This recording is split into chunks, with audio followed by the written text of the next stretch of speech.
کربلا یعنی سوالیوں کی آماج گاہ، کربلا یعنی مظلوموں کا قبلہ،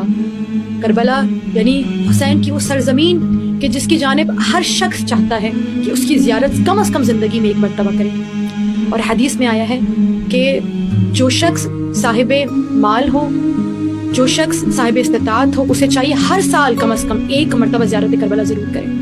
لیکن ہم میں سے بہت سے افراد مال کی تنگی کی وجہ سے یا توفیق نہ ہونے کی وجہ سے یا چاہتے بھی ہیں لیکن کسی نہ کسی مجبوری کے باعث زیارت کربلا سے اب بھی محروم ہیں، یا جاتے تو ہیں لیکن اس سال عاشور یا 40 پر نہیں جا سکتے ہیں۔ تو انہیں چاہیے کہ وہ توسل امام حسین ضرور کریں۔ کیا ایسا کریں؟ ایسا عمل کہ جس کے ذریعے سے ہمیں اس سال ضرور زیارت کربلا نصیب ہو۔ روایت میں آیا ہے اگر چاہتے ہو کہ زیارت کربلا کر لو، ننگے پیر یعنی پا بہ رہنا اور سر بہ رہنا، اگر مرد ہے تو سر بہ رہنا، اگر عورت ہے تو پا بہ رہنا لیکن سر کو ڈھانک لے، گھر کی چھت پر جائے یا ایسی جگہ جہاں پر آسمان کھلا ہوا ہو اور جا کر کہے صلی اللہ علیہ یا ابا عبداللہ، اس ورد کو 3 مرتبہ ضرور کرے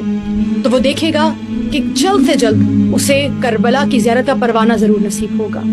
اور اگر چاہتے ہیں کہ کسی طرح سے اپنے گھر سے ہی امام حسین کو سلام بھیجیں تو پا بہ رہنا اور سر بہ رہنا اپنے گھر کی چھت پر جائیں یا ایسی جگہ جہاں پر آسمان نظر آتا ہو اور قبلہ رخ ہو کر زیارت امام حسین ضرور پڑھیں یا زیارت عاشورہ کا ورد کریں۔ آپ دیکھیں گے 40 روز تک یہ عمل کرنے سے کہ اگر عاشور میں نہ جا سکے لیکن 40 پہ ضرور پہنچ جائیں تو 40 روز تک اس عمل کو متواتر دہرائیں کہ بار بار کہیں صلی اللہ علیہ یا ابا عبداللہ، السلام علیکم یا ابا عبداللہ۔ اور جو دوسرا ورد آپ کو بتایا گیا یعنی زیارت امام حسین،